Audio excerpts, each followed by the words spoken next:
아까 광고에서 말씀드렸지만 오늘은 드디어 기다리던 성경 퀴즈 대회가 있는 날입니다. 성도님들은 기대하는 마음으로 우리 창세기 성경 말씀 읽으셨습니까? 혹시 읽으셔서 준비하셨은 분 손 한번 들어봐 주실 수 있으세요? 예, 있습니다. 예, 감사합니다. 제가 이제 확인을 해보니까 2년 만에 이제 성경 퀴즈 대회 하는 것 같더라고요. 지난번에 제가 성경 퀴즈 대회를 진행을 했었는데요. 그때 정말 피 튀기는 그런 성경 퀴즈 대회였다고 기억이 되는데요. 이번에는 우리 김기영 전도사님께서 많은 상품과 함께 하나하나 일일이 다 포장을 어제 하셨거든요. 즐겁고 유익한 성경 퀴즈를 준비해 주셨습니다. 성경 퀴즈 대회를 통해서 우리에게 즐거움과 기쁨이 넘치는 시간이 되기를 바라는 마음이 있어요. 지난번에도 느꼈지만 성경 퀴즈 대회가 생각보다 제가 처음 참여했는데 생각보다 훨씬 즐겁더라고요. 이 퀴즈 대회가. 왜냐하면 우리 성도님들께서 정말 성경을 맞추고자 하는 그런 열정이 어마어마하신 걸 제가 봤기 때문이에요. 체육대회도 그렇고 우리 성도님들이 이렇게 봤을 때는 그냥 이렇게 되게 차분한 모습이신데 모험만 대회만 하면은 약간 달라지시는 것 같아요. 어쨌든 평소에는 잘 모르겠는데 다른 성도님들의 모습을 볼 수 있어서 저에겐 참 즐거운 시간이었습니다. 그런데 저희가 성경 퀴즈 대회를 준비하는 근본적인 이유는 성도님들과 친목과 교제의 측면보다 더 근본적인 이유가 있습니다. 그것은 우리가 하나님의 말씀을 더욱 알아가서 하나님과 더욱 가까이 하는 것에 그 목적이 있습니다. 그리고 오늘 본문 말씀은 그 목적이 무엇인지에 대해서, 성경 말씀의 목적이 무엇인지에 대해서 잘 설명해 주는 말씀입니다. 너무나 성도님들 잘 아시는 말씀인데 하나님께서 우리에게 성경을 주신 목적과 이유에 대해서 잘 설명해 주고 있습니다. 오늘 말씀을 통해서 성경을 주신 이유에 대해서 짧게 살펴보도록 하겠습니다. 오늘 본문 15절 말씀 같이 한번 읽겠습니다. 시작. 또 어린아이 때부터 내가 거룩한 성경 기록들을 알았나니 그것들은 능히 너희를 지혜롭게 하여 그리스도 예수님 안에 있는 믿음을 통해 구원에 이르게 하느니라. 아멘. 하나님께서 우리에게 성경을 주신 첫 번째 이유는 바로 성경을 통해 죄인인 우리가 구원을 얻게 하기 위함에 있습니다. 성경을 우리에게 주신 가장 큰 이유이자 목적이 우리 죄인의 구원에 있다는 것입니다. 우리가 구원을 받기 위해서는 반드시 선행되어야 할 조건이 있습니다. 그것은 복음의 말씀을 들어야 합니다. 이 복음의 말씀이 어디에 있습니까? 바로 성경에 있습니다. 그리고 믿음은 또 들음에서 난다라고 말씀하고 계세요. 하나님의 말씀을 듣고 그 말씀을 머리로 이해하고 마음으로 믿어 우리는 구원을 얻게 되는 것입니다. 오늘 본문이 기록된 디모데후서는 사도 바울이 가장 마지막에 기록된 서신으로 보이는 그런 성경입니다. 감옥에서 죽음을 목전에 둔 바울은 결연한 의지와 더불어 믿음 가운데 낳은 아들이라 표현할 정도로 정말 사랑하는 애 제자인 디모데에게 마지막 당부의 말을 편지로 보내는 것입니다. 사도 바울의 죽음 전의 마지막 유언의 말이라고 해도 과언이 아닙니다. 사람이 죽기 전에 사랑하는 사람에게 하는 유언은 가장 중요하고도 핵심이 되는 말을 전하게 되는데요. 사도 바울은 그 중요하고도 핵심이 되는 것을 성경 말씀이다라고 이야기하고 있는 것입니다. 그리고 그렇게 중요한 성경 말씀을 기록한 목적이 바로 잃어버린 한 영혼을 구원하기 위함임을 강조하고 있습니다. 여기 계신 성도님들 중에는 어려서부터 교회에 다니시고 하나님의 말씀을 복음의 말씀을 믿으신 분들이 많이 있을 거예요. 어려서부터 들은 그 말씀이 여러분들의 마음에 뿌려지고 그 지식의 말씀이 열매를 맺어서 믿음으로 구원을 얻게 된 것입니다. 저는 중학교 때부터 이제 교회를 다니게 되었는데요. 친구의 전도로 교회를 출석하게 되었고 교회를 다닌 지 1년여 만에 수련회 때 예수님의 그 십자가에 대한 말씀을 듣고 회개하고 믿음으로 구원을 얻었습니다. 그런데 돌이켜 생각해보면 제가 복음의 말씀을 처음 들었던 거는 중학교 때가 아니었어요. 제가 유치원 시절에 저희 작은아버지가 지난번에 저희 산타클라라 침례교회 목사님께서 몇 번 방문해 주셨었는데요. 저희 작은아버지가 가끔 집에 오시면 저를 이불 속에 동굴 탐험하자 이렇게 해서 딱 들어가가지고 옛날 얘기를 들려준다고 그렇게 하셨거든요. 근데 그 옛날 얘기가 바로 예수님의 십자가 이야기였습니다. 그때는 몰랐어요.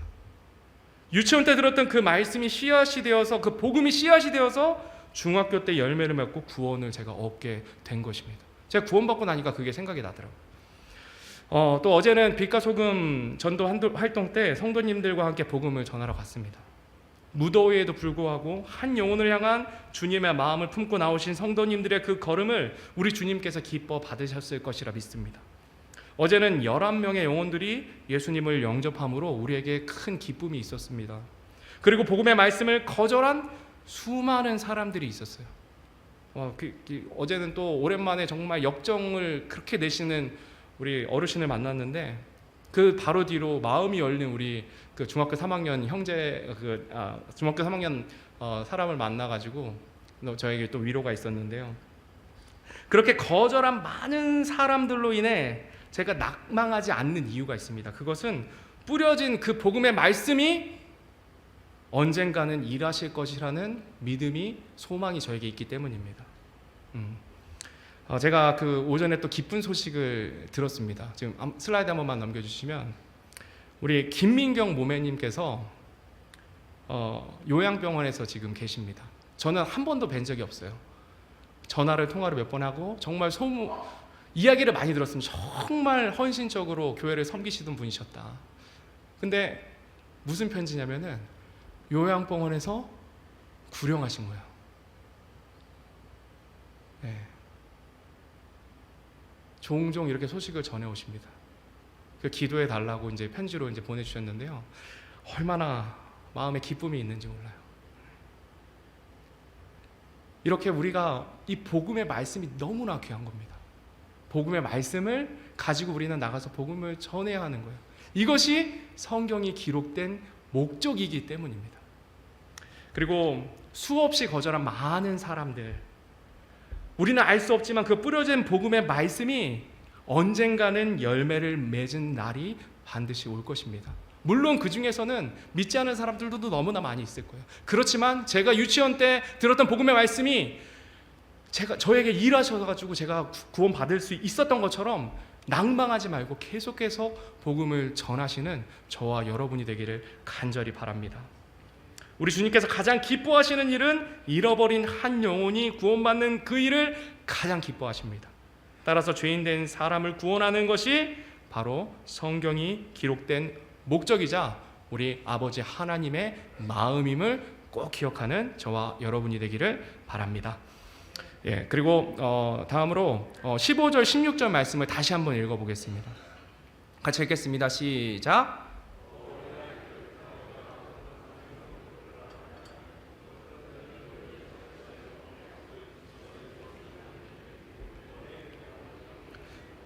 모든 성경 기록은 하나님의 영감으로 주신 것이로 고려와 책망과 바로잡음과 의로 교육하기에 유익하니. 아멘. 하나님께서 우리에게 성경을 주신 두 번째 이유는 하나님을 알게 되고 하나님을 만날 수 있게 하기 위함에 있습니다. 모든 성경 기록은 하나님의 영감으로 주신 것이라 말씀하고 있습니다. 여기서 모든 성경 기록은 창세기부터 요한계시록, 신구약 성경 66권 전체를 말합니다. 그리고 모든 성경 기록이 하나님의 영감으로 주셨다고 말씀하시는데요. 이 영감이라는 단어의 원래의 뜻은 하나님께서 숨을 내쉬는 것, 하나님의 호흡을 의미합니다. 창세기 2장 7절 말씀에 보면요, 주 하나님께서 땅의 흙으로 사람을 지으시고 생명의 숨을 그의 콧구멍에 불어넣으시니 사람이 살아있는 혼이 되니라. 아멘. 이렇게 말씀하세요. 하나님께서 땅의 흙으로 사람을 지으시고 생명의 숨을 불어넣으셨을 때 사람이 살아있는 혼이 되었다 말씀하십니다. 하나님께서 땅도 흙도 만드셨습니다. 그리고 땅의 흙으로 사람을 지으셨고 마지막에 생명의 숨을, 하나님의 호흡을 불어넣으셨을 때 비로소 살아있는 참 사람이 되었습니다. 모든 성경 기록도 마찬가지입니다. 하나님께서 사람의 손을 통해 모든 성경을 기록하게 하셨고, 성경을 기록할 때 한 글자 한 글자 모두에 하나님께서 숨을 불어넣으셔서 모든 성경을 기록하게 하셨습니다. 따라서 모든 성경은 사람의 글이 아닙니다. 하나님의 말씀인 것입니다. 또한 모든 성경은 하나님의 말씀을 담은 책이 아니라 하나님의 말씀 그 자체입니다.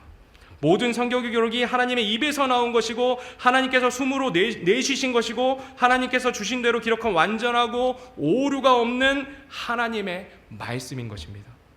성도님들 중에는 이번 성경 퀴즈 대회를 위해서 창세기 말씀을 열심히 읽으신 분들이 계실 거예요. 여러분들이 창세기 말씀을 읽으셨다면 여러분들이 뭘 하신 거냐면 하나님을 만나신 것입니다. 하나님을 만나신 거예요. 창세기에 기록된 하나님에 대해서 깊이 더욱 알아가신 것입니다. 따라서 하나님의 말씀을 읽고 듣는 것은 하나님과 만나는 것입니다. 이것이 두 번째 하나님께서 우리에게 성경을 주신 이유입니다. 모든 성경은 하나님 자신이시고 성경을 통해 우리는 하나님을 만날 수 있고 더욱 깊이 알아갈 수 있는 것입니다. 마지막으로 16절 17절 말씀을 다시 한번 읽어보겠습니다. 16절 17절 말씀 같이 읽겠습니다. 시작.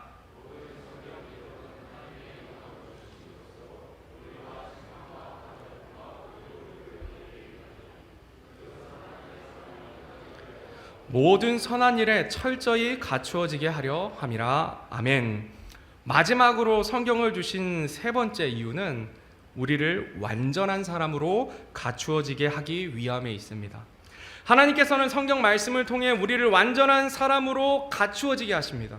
교리와 책망과 바로잡음과 의로 교육하기에 유익하다 말씀하고 계세요.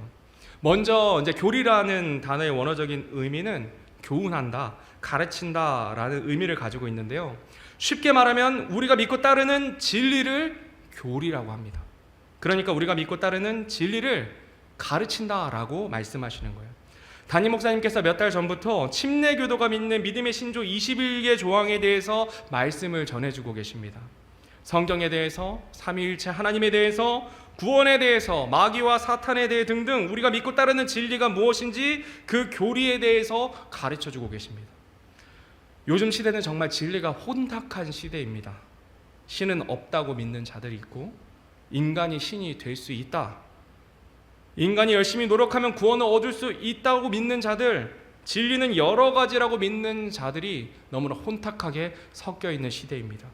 그런데 우리는 성경을 통해 우리가 정말 믿고 따라야 하는 진리가 무엇인지 명확하게 알 수 있습니다.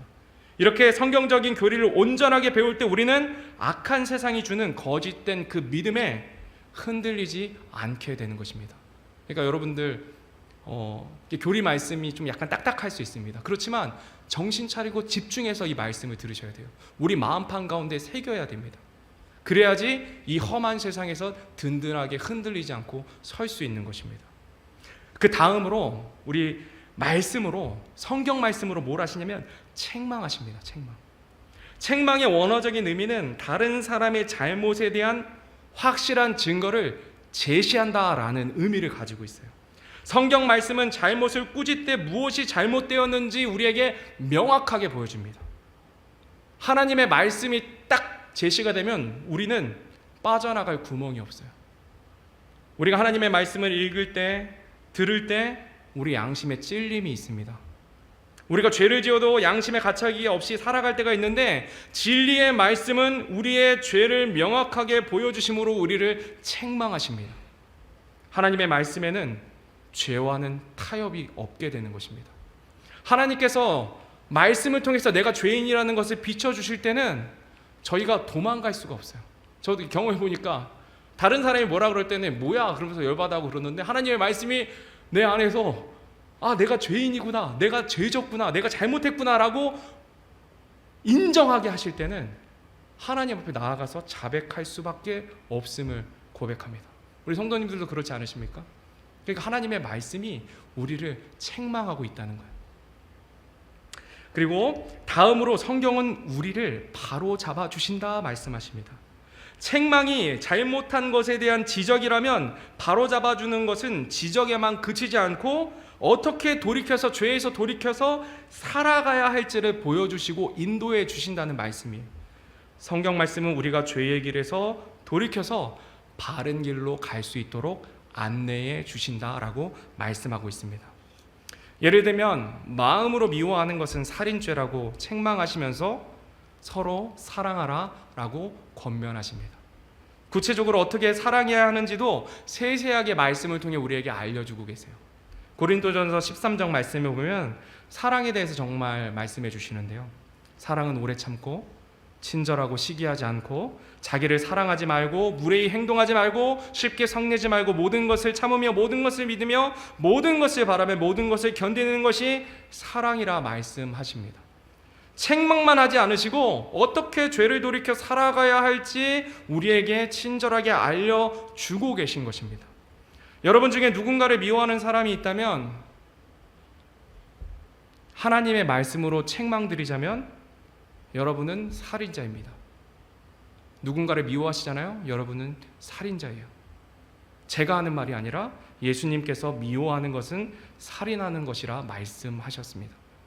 엄중하게 책망하고 계세요. 그리고 그 죄에서 돌이켜 그를 사랑하라 명령하십니다. 그리고 사랑의 방법이 방금 읽은 그 말씀입니다. 짜증나고 화나게 해도 오래 참고 친절하게 대하라 말씀해주고 있습니다. 이처럼 성경 말씀은 우리를 책망하시고 또 바로 잡아 주십니다. 이렇게 하나님께서는 우리를 교리와 책망과 바로잡음과 의로 교육해 주심으로 우리를 완전한 사람으로 철저히 갖추어지게 세워주십니다. 이것이 바로 성경을 우리에게 주신 이유입니다. 진리의 말씀으로 우리를 교육해 주심으로 우리가 완전하신 예수 그리스도를 닮아갈 수 있도록 완전하게 철저히 갖추어지게 우리를 인도해 주고 계신 것입니다. 마지막으로 디모데후서 3장 17절 말씀 다시 한번 읽고 말씀을 마치도록 하겠습니다. 3장 17절 말씀입니다. 같이 읽겠습니다. 시작. 이것은 하나님의 사람이 완전하게 되어 모든 선한 일에 철저히 갖추어지게 하려 함이라. 아멘. 성경이 우리에게 주는 유익과 성경을 우리에게 주신 이유는 우리가 완전하게 되어 모든 선한 일에 철저히 갖추어지게 해 주신다라는 것입니다. 성경을 통해 우리가 구원받아 하나님의 자녀가 되었습니다. 그리고 그 말씀을 통해 살아계신 하나님을 더욱 알아가고 만나게 됩니다. 하나님과 교제하는 특권을 우리가 누리게 됩니다. 마지막으로 하나님께서 말씀을 통해 우리를 진리로 가르치시며 올바른 믿음 위에 서게 하시고 책망하시고 바로잡아 주시고 훈련시키심으로 완전한 사람으로 세워질 수 있도록 인도해 주십니다. 이것이 바로 성경을 우리에게 주신 이유입니다. 오늘 말씀 생각하시면서 우리 다 같이 일어나겠습니다.